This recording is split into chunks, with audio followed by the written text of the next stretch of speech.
Mike Novogratz is considered to be one of the most well-respected voices in the crypto space. He makes frequent appearances on Bloomberg and CNBC, where he gives bullish commentary about Bitcoin and other cryptocurrencies. He founded a company called Galaxy Digital, which serves as an investment bank and institutional brokerage focused exclusively on cryptocurrencies.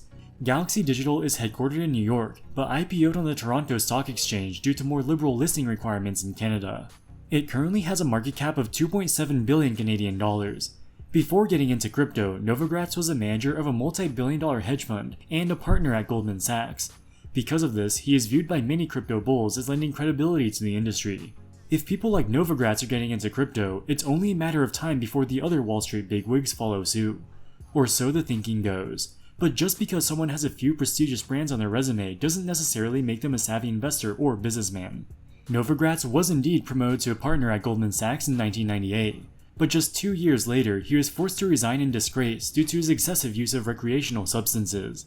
He was indeed the manager of a multi-billion-dollar hedge fund within the Fortress Investment Group, but in 2015, he was again forced to resign in disgrace after losing hundreds of millions of dollars for his investors.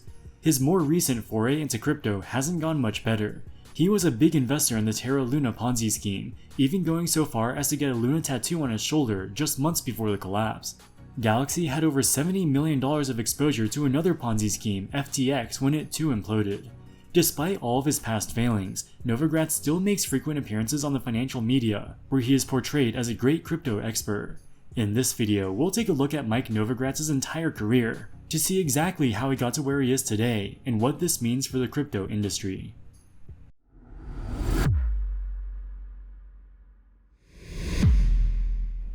Novogratz started his career by getting a job as a salesperson at Goldman Sachs in the late 1980s. He rose the ranks and within a few years was in charge of a trading desk focused on Asian currencies.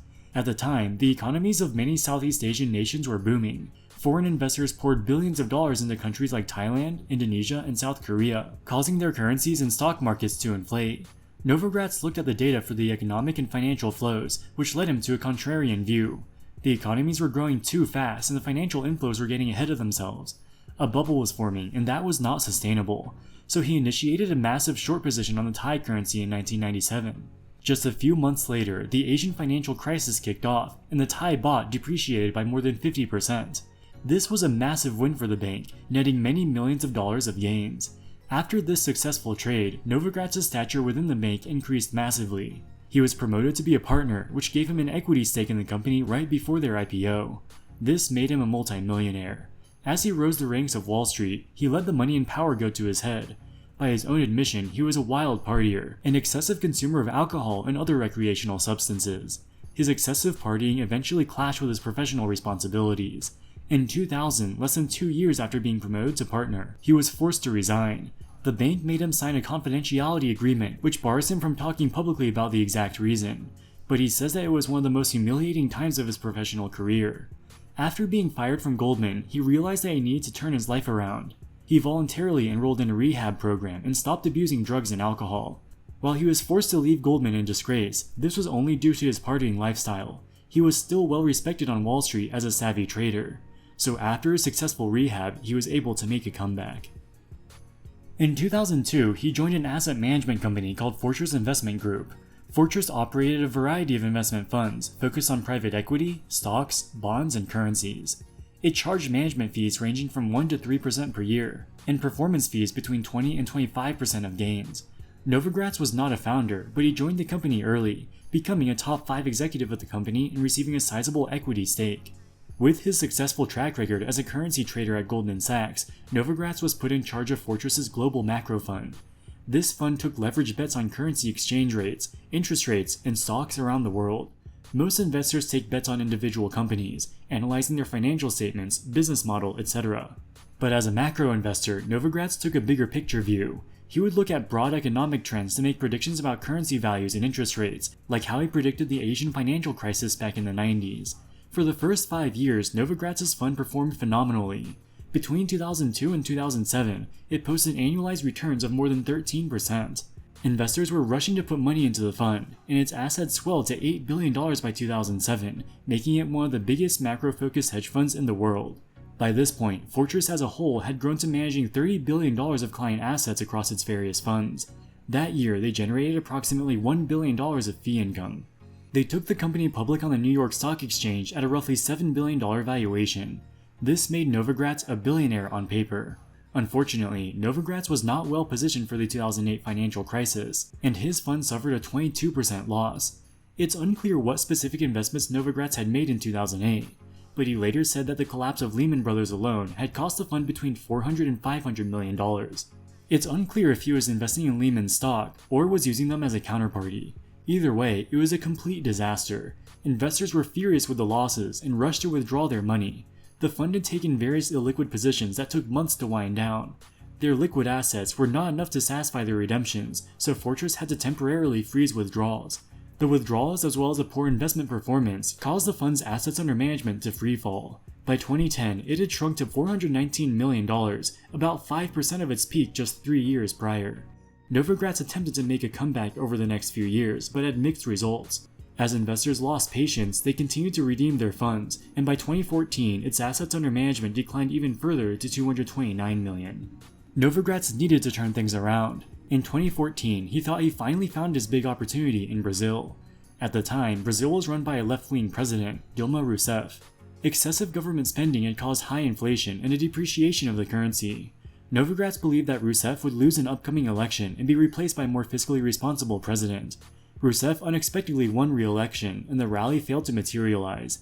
Despite his wrong prediction in the election, Novogratz doubled down on his Brazil bet, thinking the Brazilian central bank could get inflation under control on its own. In this too, he was mistaken. His Brazilian bets caused the fund to suffer an 18% loss in 2015. By this point, its assets under management dwindled to just $100 million. At this point, investors had totally lost confidence in Novogratz. He shut down his global macro fund and resigned from Fortress. By this point, the hedge fund industry had become extremely competitive. Institutional investors and high net worth individuals had hundreds of hedge funds to choose from. Given his disastrous run at Fortress, why would anyone invest with him ever again? Having been discredited in the traditional financial world, it looked like Novogratz would be forced into an early retirement. But there was still one area of the financial markets that was still willing to accept him.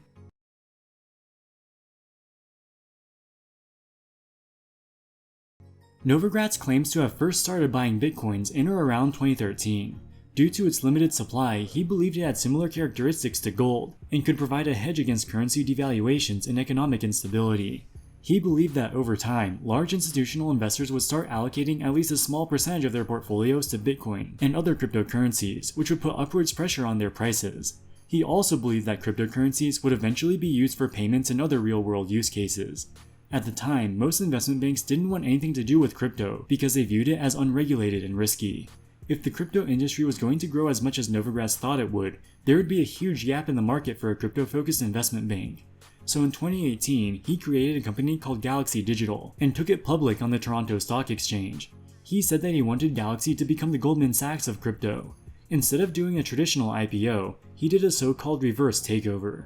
Galaxy acquired a non-operating shell company listed on the Toronto Stock Exchange called Bradmer Pharmaceuticals and changed the name of the combined entity to Galaxy Digital. The process is kind of like a reverse merger with a SPAC. The reason they did this is because Galaxy likely did not meet the requirements to do a traditional IPO. Furthermore, they decided to list in Canada despite being headquartered in New York. This is because securities regulations are relatively more liberal in Canada. Galaxy has 3 business units. Global Markets facilitates trading of cryptocurrencies and crypto derivatives for institutional clients. They also lend money to crypto companies and advise them on mergers and acquisitions. The second segment is asset management. They run both passive and active crypto funds, which invest client money for a fee. They also invest in some crypto projects with their own money. The final segment is digital infrastructure solutions. This includes Bitcoin mining and other similar things. The quarterly and annual financial results of Galaxy Digital are extremely volatile due to their large holdings in cryptocurrencies and other crypto-related investments. If we strip out all gains and losses in cryptocurrencies and venture investments, we can get a sense of the profitability of the core business. Every year since becoming a public company, the core business has lost money. As it turns out, there's not that much demand for crypto advisory and asset management, and the revenue they've been able to generate has not been enough to cover their operating expenses. During the crypto bubble of 2020 and 2021, they made huge gains on their holdings of cryptocurrencies, but suffered huge losses in 2022 when the bubble burst. Most of their venture investments are in private companies, and it's hard to tell from the outside how much they're actually worth. While Galaxy publishes few details of their crypto holdings, we do know that they invested heavily in the Terra Luna project between 2020 and 2022. We've made 2 videos about Terra Luna in the past, linked in the description below. Long story short, it was a Ponzi scheme that offered a 20% yield on their fake stablecoin.